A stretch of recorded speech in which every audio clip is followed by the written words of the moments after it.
upload it to you. Can you also make sure I have screen sharing? Okay, I will, yeah, stop mine. Not the second, but. Okay.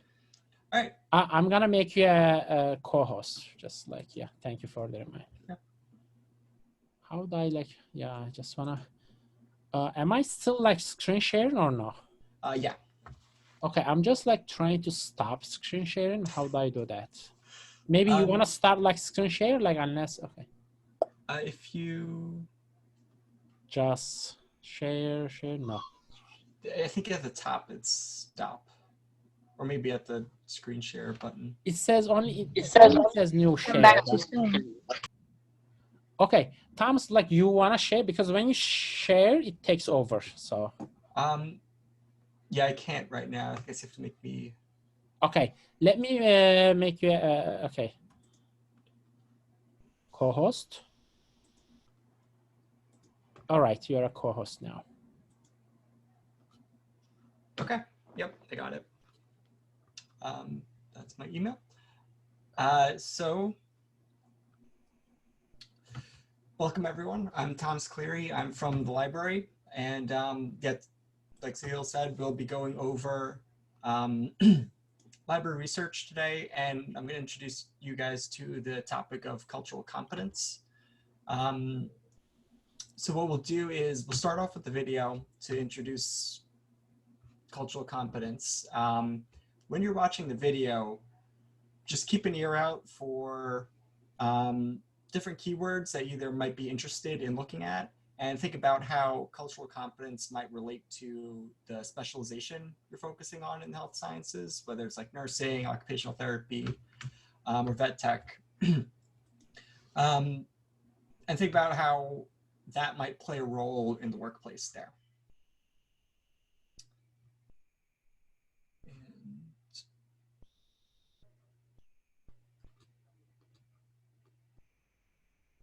Mission for accreditation of health.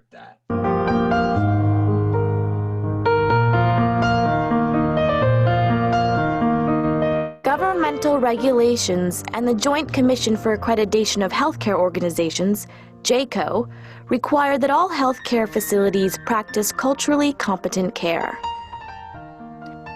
Meeting this mandate appears daunting, as ethnic groups once relatively isolated within national borders now actively move around the planet, and we have reached unprecedented levels of cultural diversity. As populations in many countries become increasingly diverse, so does the difficulty in learning the specifics regarding culturally related behavior. Achieving cultural competency requires that we have an understanding of the major components of human culture, that we understand our own biases, and that we are knowledgeable regarding the customs and expectations of those cultures we commonly encounter. The purpose of this series is to provide tools to enable you to meet these goals. We'll discuss some specifics from various cultures, and we'll show how just by listening and observing, you can interact with your clients in a productive, effective, and culturally sensitive manner.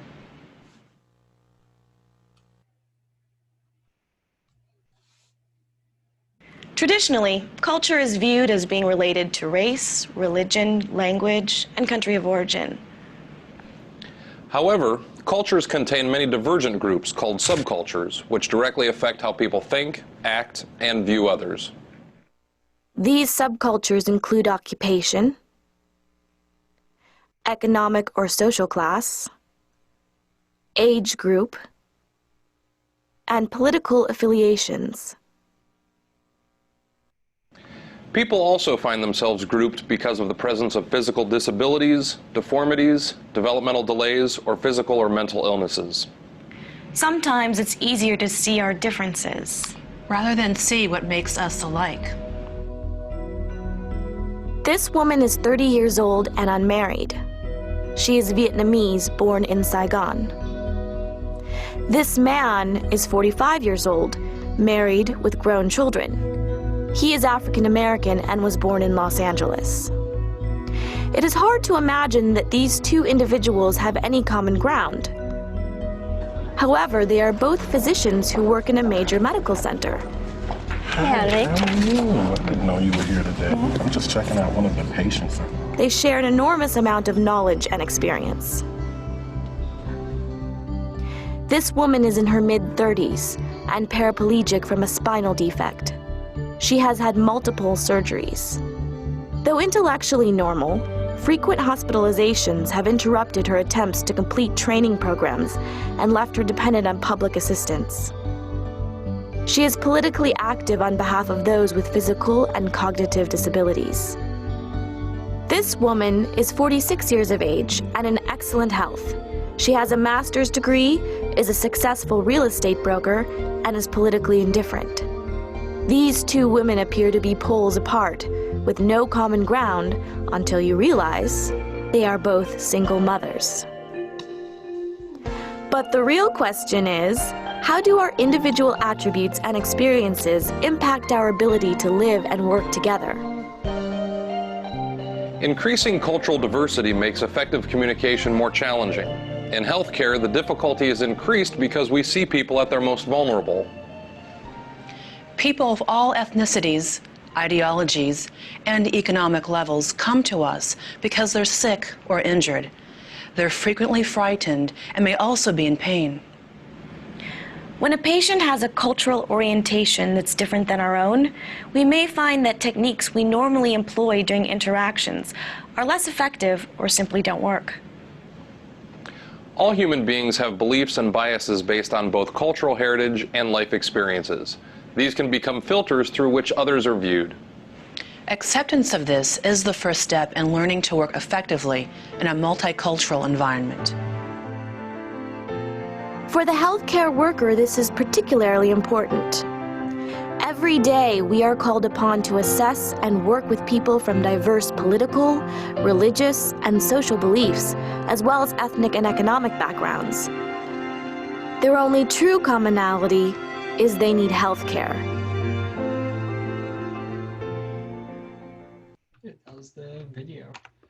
So, why would cultural competence be important in the workplace?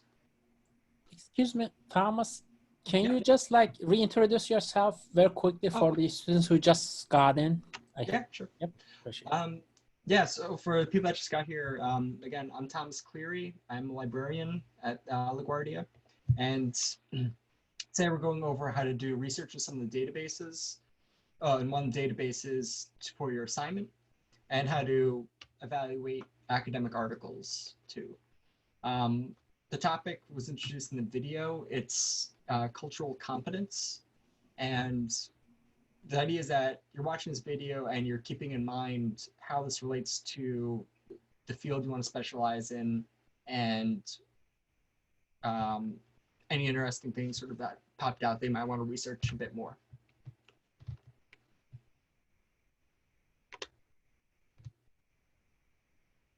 So, how would cultural competence what do you see cultural competence as important to what you plan to do in the workplace?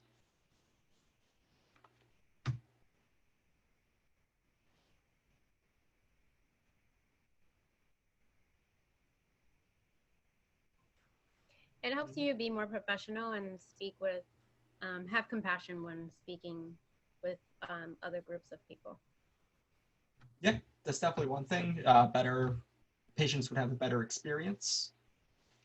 Does anybody else have any ideas?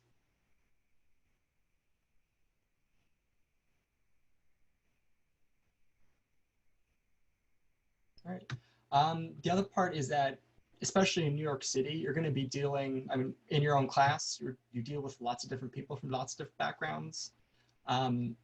In the workplace in New York, especially in hospitals and things, you're going to be dealing with people with a huge amount of different backgrounds, and it'll be sort of up to you guys to help navigate those issues and get them the care that they need. Even though sometimes they might have different ideas of what this care is, or also or have different expectations of what care should be provided. So it's like a complicated topic, and it differs like literally from person to person. So what we're going to do is we're going to search the data. I'll introduce you to the library website, the services that we offer, and then sort of go do some academic research on cultural competence and sort of take from there so you guys can do your assignment. As I'm going, feel free to either like post a question of your chat in the chat if you have any questions. I'll try to get to them. And then also, or you could always just like unmute yourself and just be like, oh, hold up a sec, like let me know, like I have a question about this thing, or can you explain this part a bit more clear? Because if you have a question, probably someone else has a similar question. Could you send the link from the library, please? Oh yeah, sure. Thank you. So yeah, that's a good question too, because that's the first step. So this is the library website. You can get to it through the link I posted in the chat. The webpage is library.laguardia.edu.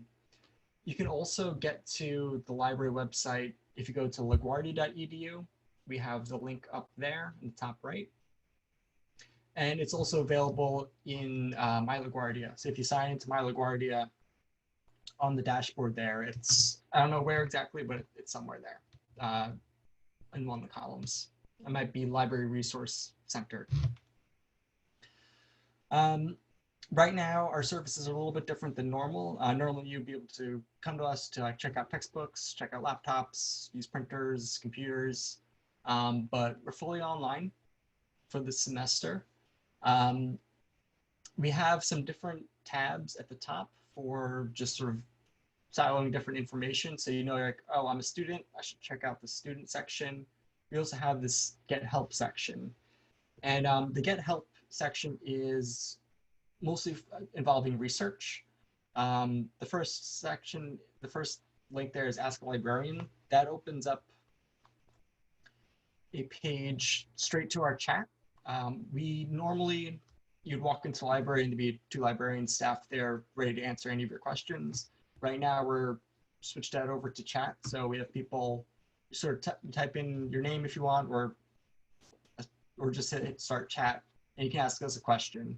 We're usually pretty quick about answering them. Sometimes we get sort of a big lump of questions, so it might take a bit. But and there we'll just sort of talk you through your question, try to get you to the right resources, or set up even like one-on-one Zoom chats. So we can, if you want to, if you need a refresher on how to search a database, you can do that there. We also have, our chat is only open, let me go to the Help from Home guide. Our chat is open Mondays through Fridays, 8 a.m. to 9 p.m. and Saturdays 10 to 4, Sundays 12 to 4. We didn't update that from the summer, it looks like. So we're trying to be, if you're doing research at night or on the weekend and we're not available, you can also send us an email. Sorry, I have way too many things open. You can always send us an email at through this form, which is under the Get Help Ask Librarian. Or in the library homepage, we have the email link up here, which is refhelp@laguardia.cuny.edu. And we'll usually get back to you the next day with your question. We also have a citation guide page, which I'll cover at the end again. And this part is, it's just on the Get Help, and I'm just letting you know it's here. You'll be needing to use APA citations.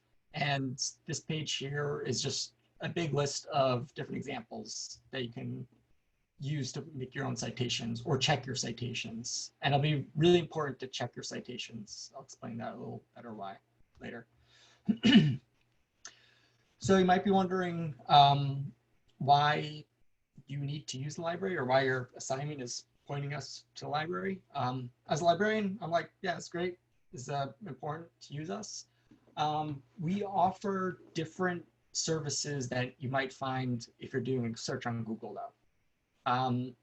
Everyone's used Google or some version of it. You just type in your question kind of, and you'll get like millions of different results back. The library is different in that, So Google searches the entire public internet.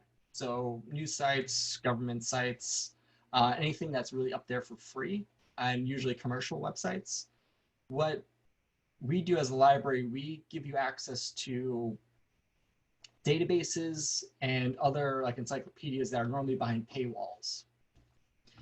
We subscribe to these databases. For one person to sort of use one of these databases, you can't afford it yourself. So we sort of collectively as a library use tuition funds to like get access to these databases. So since you're a student here, you're able to access these databases.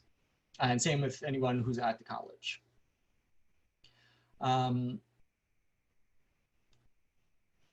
Yeah. So there's two ways to access these databases. One is through our platform OneSearch.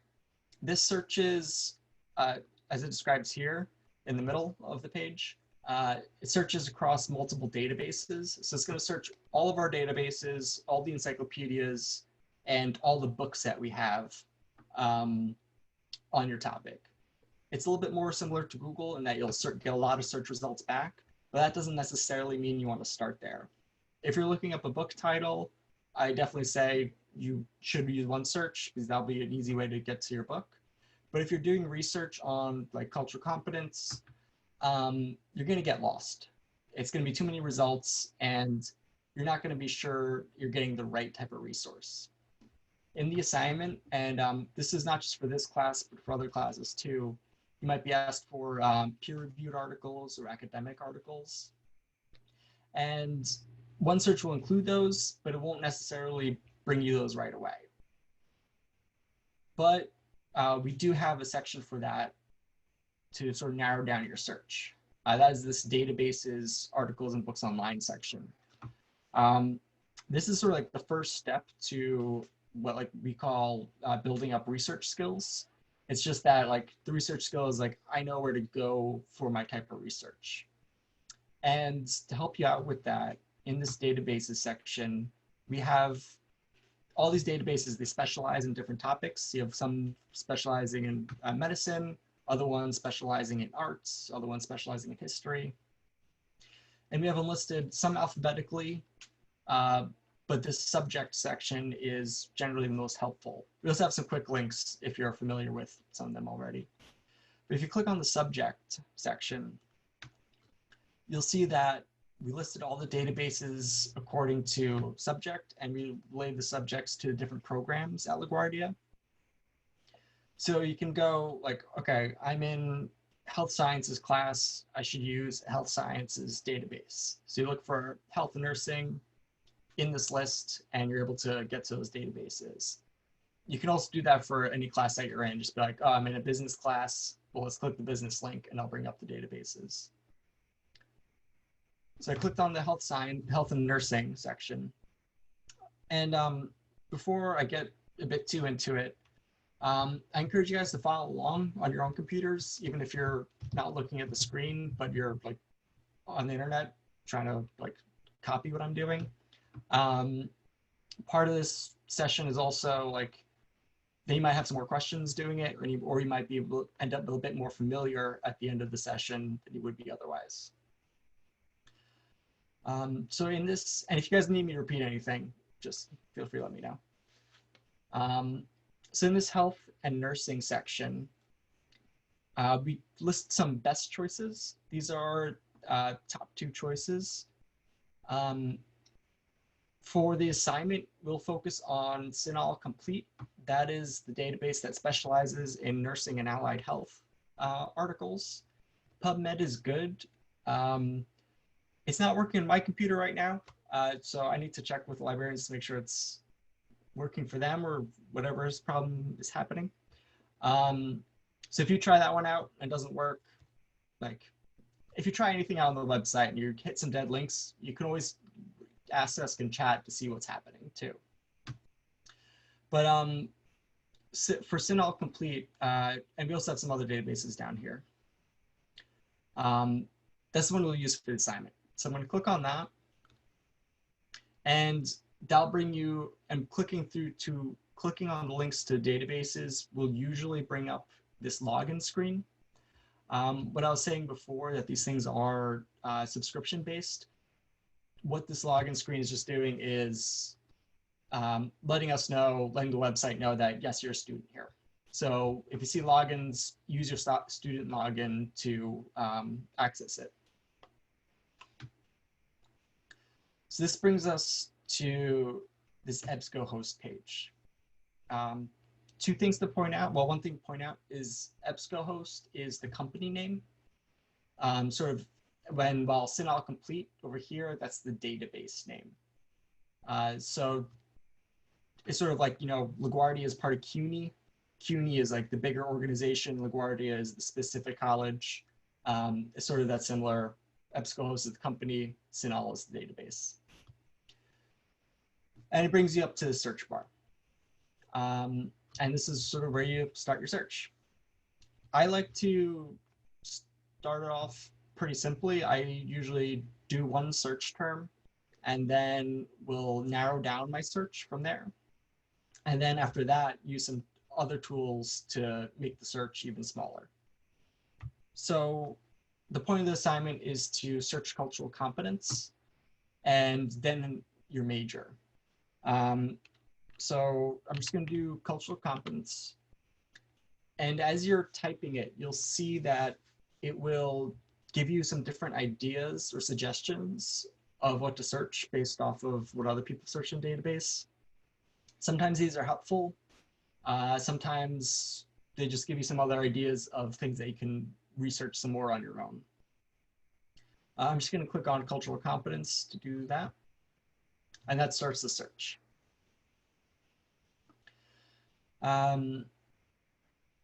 Some things to point out, that I'll point out here, are the search results page. And you'll see that it comes up, it's just searching cultural competence brings up 11,000 articles. That's a huge amount of articles. Well, it's not a huge amount of articles, but it's a large number of articles that you have to start going through. At this point in your research process, you don't need to start clicking on articles and reading them right away. You can get a lot from just skimming what's popping up here.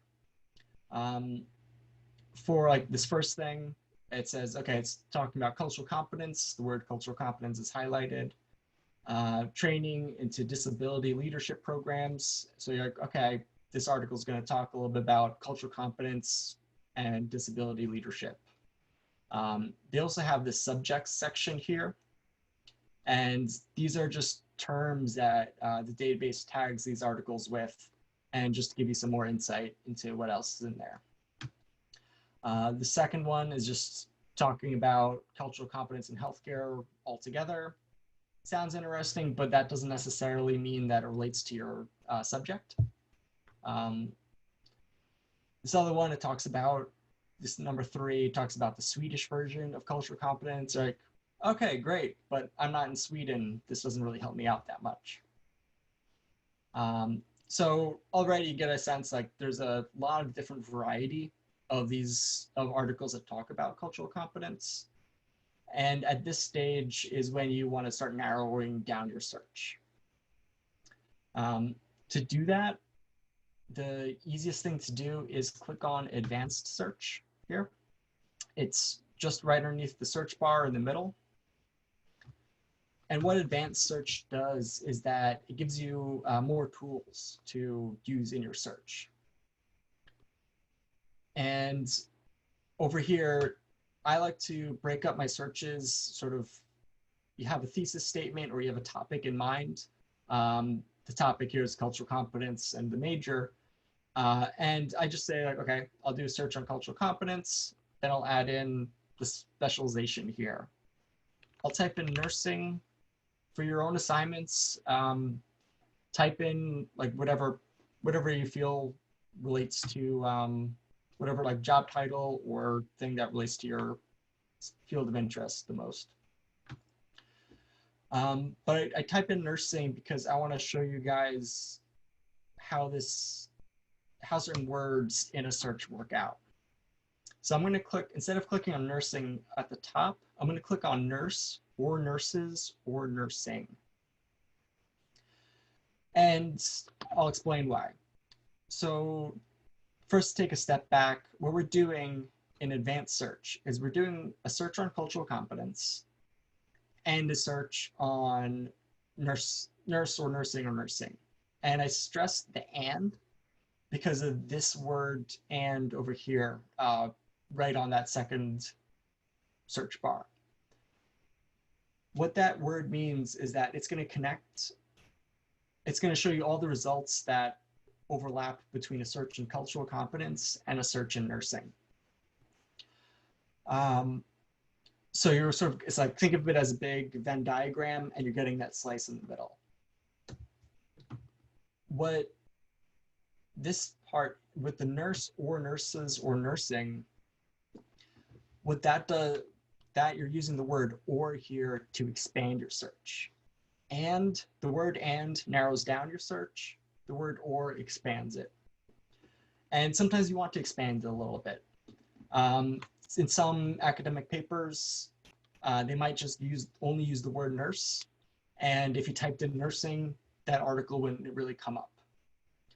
Another good example, and I'll type it in, but I won't include in the search, is the United States of America. Some people might say USA, some people might say United States, some people might say America, and the different variations of that.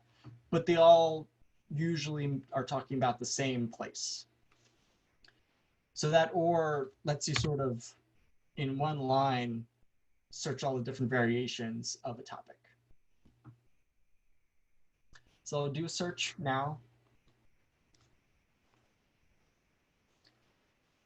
And now the best part about this advanced search is anything in your search results are going to be talking about cultural competence and nursing. So basically anything you click on, that's going to be a good article or relate to a topic you have in mind. You can also tell, and when I'm saying narrow down your search, it really does literally narrow it down. You went from the pool of 11,000 articles to 3,500 articles. So that means there's, I don't know, 7,000 articles less that you have to click through or like scroll through. And at this point, this is where I sort of call like you start shopping around for the articles. You already have like you're in this right section, and now you're sort of it's your time. It's the time to get picky and set some like limits to it. You do that in the refine results page here. If you only have like a very few number of search, like a couple of hundred, you don't really need to do this. But when you still have a couple of thousand, it's a good idea. And there's a few things that you either want to do or you have to do. One thing that, especially for the assignment, that you have to do is change the publication date or to limit the publication date. You can do that either, it's in the sidebar here on the left, publication date, you can either type it in or use the slider.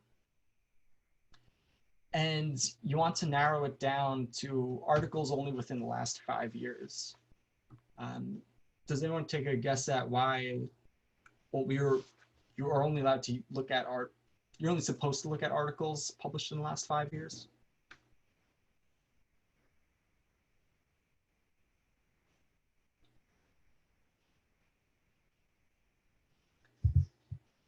For the sake of relevance, as Andrea put in the chat. That's one part, yeah. Why specifically in medicine? So in medical and sciences, they say we only want articles in the last 5 years. In the humanities, they usually go like 10, 15 years. Accuracy too. So newer ones, how are they more accurate than older articles? Are more up to date?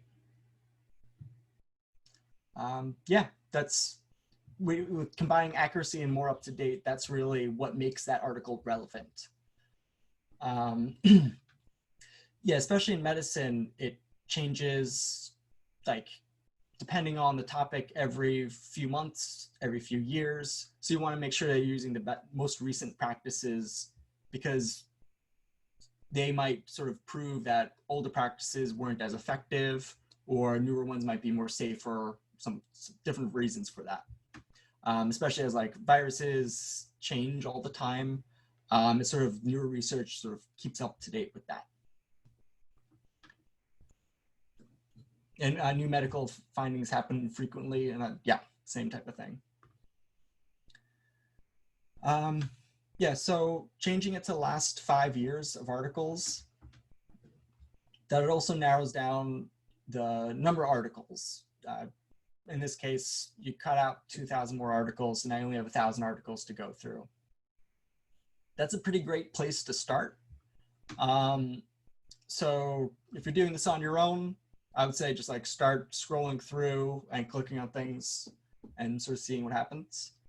Already in your search, you can see like me as an English speaker, some issues. I don't know. There's a Korean article in there. I don't know Korean, so that's not going to be very useful for me. But another thing to look out for when you're browsing these articles is keep an eye out for PDF full text. This link, usually at the bottom of the search entry. Linked full text. Anything that says full text in it means that you can read this article right away. We have some that will say find it options at CUNY. And if you click on that, currently it's down, so makes this part all the more relevant. Sorry. Currently those links don't work. You can still click on the article. What it'll do is it'll bring up this page that I'll explain in a second, in a minute or two. But we'll find it at CUNY is that it's not available in the database, so you need to get access to this article some other way. We have an interlibrary loan service that if you really want to read this article, just talk to us in chat and we'll explain interlibrary loan, and we'll like send us the title article, and we'll sort of we'll get you set up with interlibrary loan so we can request the articles. Sometimes these links will bring you to pages where they're saying you either don't have access to an article or you have to pay for an article. If they say you don't have access to it, well, talk to us in the library and we'll get you access to the article. And if they're paying for it, you never should pay for it. We'll get it to you for free. But for this assignment, especially, I would say just stick with the articles that you can read right away. It'll just save you some time. And you can sort that out in this filter page here. We have this limit to thing. And in this section, you can check off full text. And they'll only bring up the articles where the full text is in the database. So that means you can read the article right away. Something else I'll do in this search, just to show you guys the other tools, is they also have source types. And you'll see that there's some different source types. There's academic journals, CEUs, and magazines. I don't know what a CEU is, but a magazine it's like a professional magazine that specializes in probably nursing or occupational therapy, and they're not bad sources of information, but you're being asked to find an academic journal. So if you just check off the academic journal section, now you know anything in your search results is going to be talking about cultural competence and your major. You can read it right away. It's within the last 5 years, and it's an academic journal. So anything you click on is going to be relevant to the assignment. It's good to do all this stuff up front before you start reading these articles, because they'll just save you time later. We spent maybe 5 or 10 minutes just going through this process.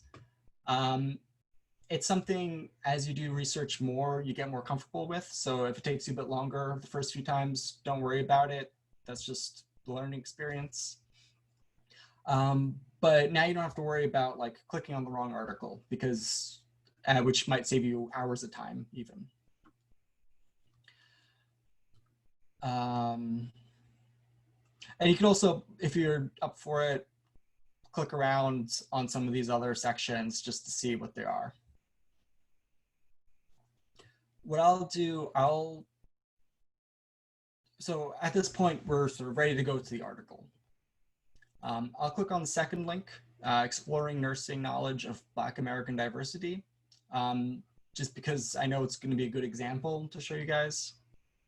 But feel free to click on anything if you're doing this on your own. So these pages, I'm not going to get to the actual article, and I'll explain what this page is first. But they give you the title article. They list the authors, where the authors work, why might you be interested, and this is stuff they use for the annotated bibliography too. Why might you be interested in where an author of an academic article works?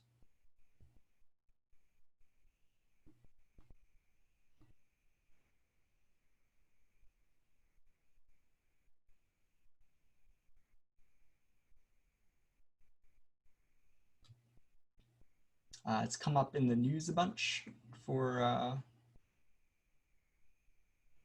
CDC related things.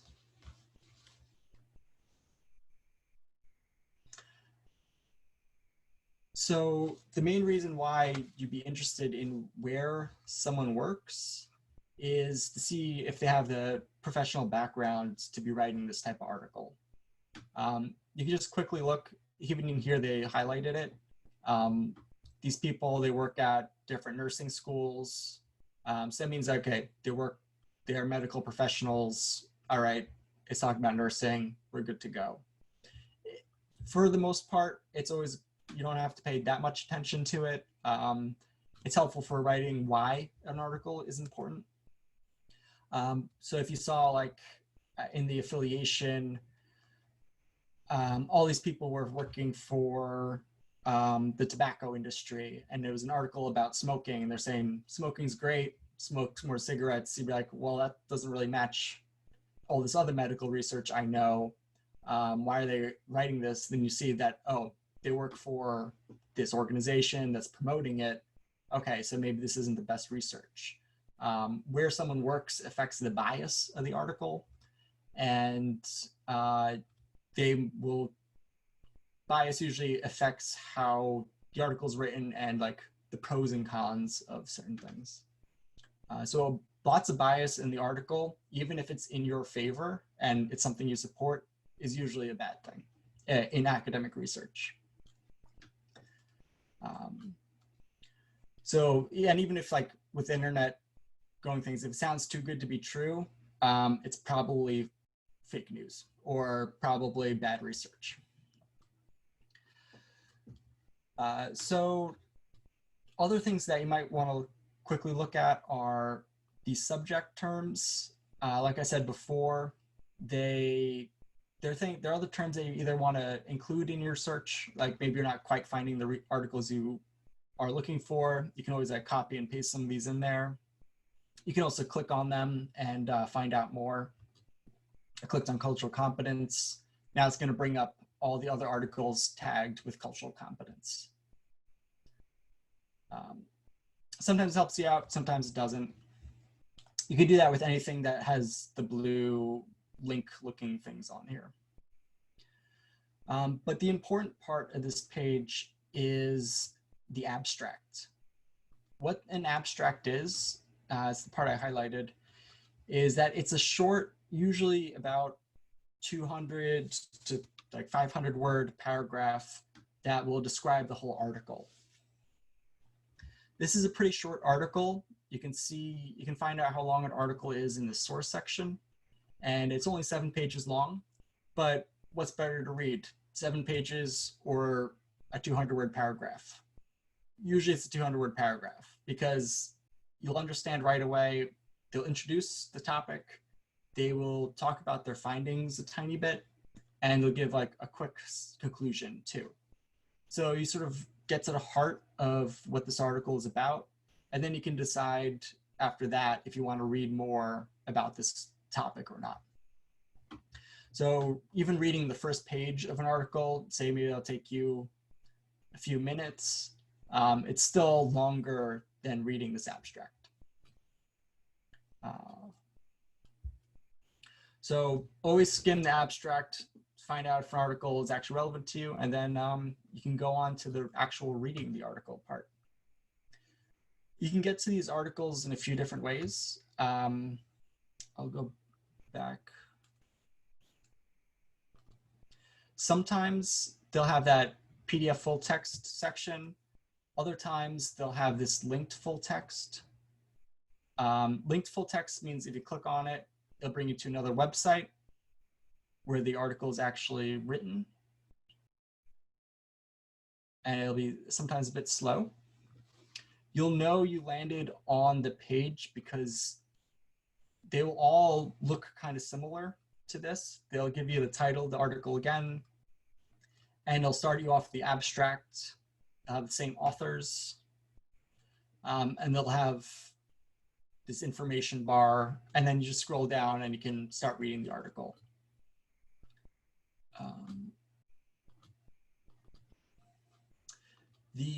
Some have HTML full text, and you just kind of scroll up. This is a good example. The pages with HTML full text, just kind of scroll down, and there's the article. And the PDF full text ones, you click on the PDF full text, and on my computer, it doesn't show it, but this gray box here in the middle, usually it'll show you the article right away. But mine, it downloads the article right away. You can also download these articles to your computer. Say, you know, like, okay, I'm just going to do some search, download an article or two to read later on your phone, laptop, wherever. You can always click on download PDF, and they'll download it. And then you can just open it up and you get to the article here. I'm going to go switch articles though.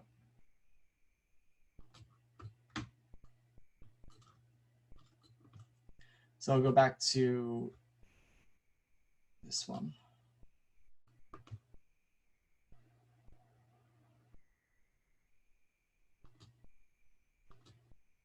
Okay. So the articles, actually, even if we just do both of these, you'll see that articles will be a bit different the way they look, but there's a quick way to check out or realize if you are looking at an academic article or not, is that they're laid out almost always the same way. Okay. Here's the Exploring Nursing Knowledge article. So it starts off with some authors. It gives you the abstract again at the top. It gives you some keywords and the title, and then the article starts. In that other article, sorry, I have a screen that keeps on popping down. They start off with some information about the journal at the top. They have some color in the article, the blue line. It says research article. It starts you off with the title, the authors. They give you the abstract again at the top, much more detailed one. And then you scroll down a bit and it starts off the article. All the like scientific, medical articles, they're all laid out the same way. And whether it's 7 pages or 20 pages, don't let the page count intimidate you, because it's really easy to read if you know how to read these articles. Since they're all laid out the same, they always start off with an introduction and a background section that will give context to what they're going to talk about. This is good. I would say always read the introductions, because that will explain to you what this article is going to be about, and they'll, in their own articles, reference other authors that you might find useful to read or more relevant to the topics you're looking at. You can tell they have little citations in these articles here. The context is useful just because it's usually a bit easier to read. They don't use a lot of jargon. They don't necessarily use a lot of statistics in there either. And it sort of gives you the language on how to talk about this article a bit more effectively. Further on in the article, you'll get to what they usually title as the methods section. Sometimes it might be usually it's called methods. This one's very short. It's like 2 paragraphs. Others, they will be like a few pages long. That's why some of these articles vary so much in length. You can skim it if you want. Usually it's not that important to read it. This is also stuff that your professors do. No one really fully reads these articles unless you're really like getting into it. People just kind of skim it, look for the information that they are looking for, and then go to the next one. You'll also find the findings section. The findings are going to be a very in-depth review of this one was a survey, like survey results. If they did a medical experiment, it'll be going over in detail, like the percentages of like how effective a vaccine was, and all the like pages of detail on that.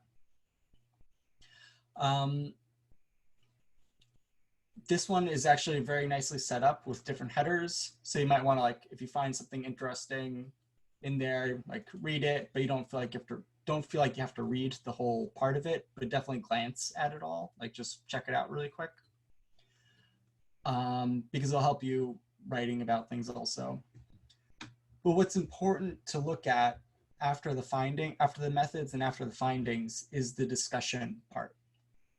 Sometimes it'll be called discussion, sometimes it'll be called conclusion. Conclusion is usually even further at the end. But this will take the findings and it'll combine it with the introduction, the information introduction. So it gives the findings context. And this is the part where the authors of these articles, they're making their academic arguments and saying like, okay, these are the results we got, and this is the part here in the discussion about why these results are important. And that's sort of what you want to read a bit more carefully. They also have an implications for study section, which is about the same as the discussion for this part. So you kind of want to read those things carefully. In this one, they also, and usually most scientific articles, they have this limitations, or they'll talk about limitations, usually in the methods section. And that just talks about problems that they encountered. And then at the end of the article, they have this conclusion. I jumped around the article a little bit, but the conclusion is just sort of just summarizing everything that they just talked about. So definitely read the conclusions also, because it really just says, okay, but this is really why, like in one sentence, why this research is important. And following the conclusion is references. I'm pointing out the references because throughout the paper, all these papers, you'll see lots of citations. And so for this assignment, you might not necessarily need it, but for other papers, you might. So if you're reading an article and going like, hey, they just mentioned this one fact, I think that's really interesting, I want to learn more about it. Well, you can always follow that citation, either look up the title of the article in the database, or ask us at the library for help for looking it up or getting access to it. Because then you could read more about it. Think of the references as like, well, they're just citing where you get more information about certain things. Something I left out about the search process is in this limit 2, they have sometimes peer-reviewed section. How are we on time? I'll explain this really quick. So peer-reviewed means that, so we know that in this article, all these authors are professors at nursing schools. What peer-reviewed means is that the article that these authors wrote was sent to the journal, and other professionals in the field reviewed their work and sort of fact-checked it and made sure it was all right. So you know that all the people that they're citing, for the most part, is going to be very good research and all factual and not filled with a lot of bias. So just when people, sometimes you'll have professors that say academic journal, sometimes they'll say a peer-reviewed journal. Just know when you hear those things that they're talking about the same thing. Yeah, so that brings us to, for the assignment, so you're going through this database, doing some searches, looking at some articles, and you find one you like. So you're being asked in here to create a citation for this article. And you'll see, I'm going to close chat, so if anyone has questions, just give me a shout. You have this tool section on the right. There you can share the article to Google Drive. Maybe you want to email it to another classmate or email it to yourself to save for a little later. But they have this cite button here. And when you click on that link, it opens up a window at the top of the article. What this is that EBSCOhost has put this article in basically every type of citation possible. So it's up to you guys to look for the APA citation. You're being asked to do this in APA. That's usually the standard for the sciences. Other courses in the humanities, they'll ask you for MLA. But for now, just stick with APA. Remember that. And for the most part, you can just copy and paste this article, this citation into the assignment paper, but you always need to double check the citation. Even if the database is printing it out for you, they always make mistakes because it's a computer. Computers aren't always perfect, and they pass on that information. And you can always check these citations with what we have on the library website. I need to move my screen a little bit first so I can switch tabs a bit more easily. All right. So I'm back at the library website, and under this Get Help section, we have the citation guides here. And this happens a lot in APA where the databases don't get it right. So just for the assignment, pay attention. Pay attention to your citations. And over here, they have sample citations. They have some books, ebooks. What we'll be using is the articles because this is an academic article. And here we have some example citations. This one here is just sort of like the stock citation. Like, okay, it's author, date. So if you're building up a citation from scratch, these are all the fields you need to look for. But further down are some actual examples. So the thing that the databases usually mess up is the capitalization of the articles, of the article title here. Authors, they usually get right. Sometimes they'll put things in all caps, the databases. So that's just a clear, if you see something in all caps, you already know you're gonna have to fix it. So you should check one of the guides. But the APA calls for a very specific capitalization of the academic title, of the article title. And it's, to go back to the example here, you have,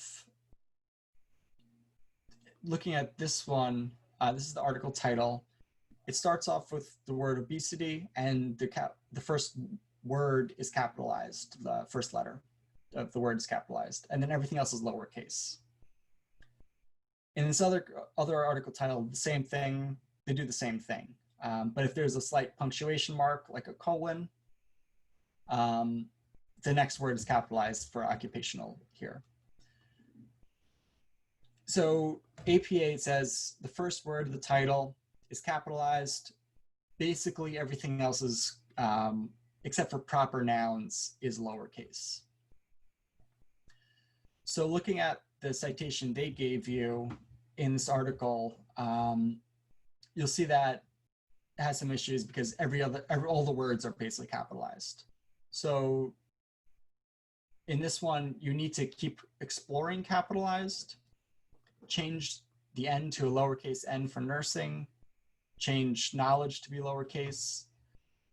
Black American is a proper noun, so you want to keep that capitalized. And then you put diversity in lowercase also. I know I'm just explaining this really quick right now. So I would suggest when you guys do this on your own, just check the website first. If you don't understand it, don't worry. It is a complicated thing, and it's kind of like very picky for no really good reason. So just ask us at the library, ask us in chat, be like, hey, I'm trying to cite this paper. I need to cite an APA, or you can even just tell us your course, because we know which courses use which citations. Is this citation right? And we'll either give you like, yep, it's all good, use it, or I'd be like, no, there's some changes you have to make, and we'll tell you what changes you should make, or we'll try to walk you through it. We won't make the changes ourselves. We won't like type out the correct citation, but we'll show you how to find the information to actually fix it. Because sometimes people come up with us with like 20 citations and like, we'll show you how to do like the first 2 or 3, and then you can fix the rest, and we'll check the rest. But yeah. So that covers, and we have the Ask a Librarian and the chat section in just about every page on the website. So if you ever hit a point on the library website where you're just like, I don't really know what I'm doing, I need help, just send us a chat. We get questions all the time from people from professors to people that are like a freshman too that have no idea what's going on. So we're used to all sorts of questions. Yeah, I'm happy to help out. Oh yeah, Seals asked me, I'm also, I forgot to mention this before, I'm the librarian for this class. So if you have research questions and you're open, you don't need a answer. If you need like someone to sit down with you to go over research again, send me an email and I'll be happy to do it. But just keep in mind that I have other things going on too, so it might take a little bit for me to get back to you, like a few hours. So if you have a question like that needs to be answered right away, ask us in chat. If it's something that can wait a little bit, send me an email and I'll definitely help you out. And one last thing is that as part of these library sessions, I've been asked to send you guys a very short survey. It's 5 questions. There's no score attached to it. I put the survey in chat. If you could please, we're trying to make sure these sessions work out for you guys. So this is just information that helps us create better courses or better library sessions. So please just take like 5 minutes to I'm sorry, this is a pre or post survey class. Sorry? Like for example, number 1. Oh, this would be a post survey class. I'll put that in chat too. Yeah, so this is after the class, you're answering the questions, so it's post survey. Even mark it off there to make it a bit easier.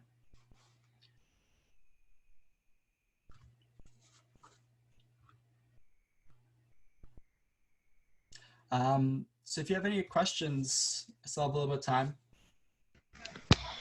Well, I have questions about the survey. What about number 3? Oh, well, that's one of those questions that you guys have to answer. That was when I was like sort of talking about nursing and like cultural competence and nursing, or the different types of nursing words. Just give you a hint.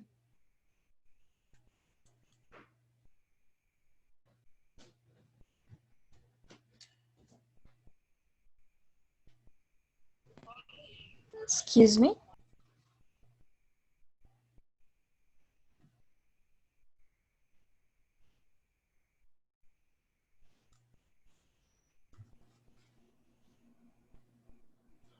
Okay, thank you very much, Thomas.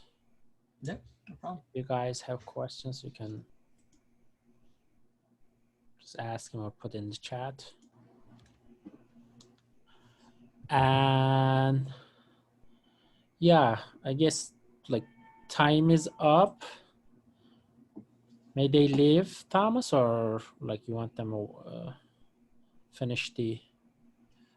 Yeah, yeah, you guys could do whatever you normally do for the class. Yep. I'm done. So. Stopping the